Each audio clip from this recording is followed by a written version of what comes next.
नाज़रीन, हैदराबाद मां खे ख़बर ॾियूं। मेहरान यूनिवर्सिटी ख़ाइरपुर कैंपस में 30 करोड़ रुपयनि जी घोबियुनि जो इंकशाफ थियो आहे। अव्हां खे ख़बर ॾियूं पिया मेहरान यूनिवर्सिटी जो वीसी असलम अकीली ऐं प्रो वीसी डॉक्टर ताहा जांच ऑफिसर ॾाढो पेश थिया आहिनि। अव्हां खे ख़बर ॾियूं पिया मेहरान यूनिवर्सिटी ख़ाइरपुर कैंपस में 30 करोड़ रुपयनि जे घपलनि जो इंकशाफ थियो आहे।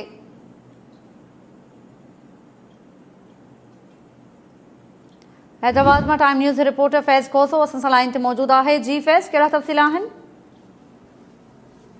जितारा मेहरान इंजीनियरिंग यूनिवर्सिटी जामशोरो के खैरपुर कैंपस में 3 करोड़ रुपयनि का रक़म जी घपलनि की जांच एंटी करप्शन खाते शुरू कर छॾी है, जैमें यूनिवर्सिटी जो vice chancellor professor doctor Mohammad Aslam Mukeli और pro vice chancellor doctor Tahab anti corruption के जांच ऑफिसर वटि पेश थिया आहिनि। ज़रीन जो चवण है कि जांच एंटी करप्शन खाते जो डायरेक्टर इंक्वायरीज 2 गुलाम मुस्तफ़ा मेमून करे रहियो आहे, जंहिं vice chancellor doctor Mohammad Aslam Mukeli ऐं डॉक्टर ताहा के सवालनामा ॾिना आहिनि ऐं चयो आहे त उन्हनि सवालनि जा जवाब जमा कराया वञनि त जीअं जांच खे अॻिते वधाए सघे।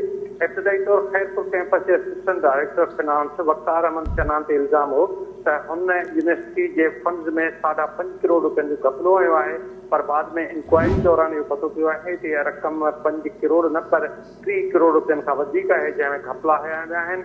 रक़म में वधीक घपलनि जो इंकशाफ थियण खां पोइ जांच जो दायरो वसी करे डायरेक्टर फिनांस मुनीर अहमद शेख खे बि जांच में शामिल करण जो फैसलो कयो वियो आहे।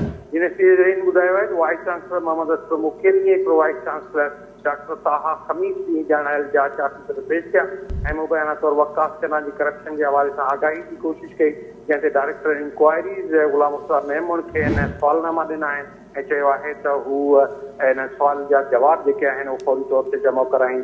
डॉक्टर हिन में जेको वकास चना आहे उहो अॻी ज़मानत ते जेको आहे उनजे ख़िलाफ़ केस दाख़िल थियल आहे ऐं ज़मानत ते आज़ादु आहे।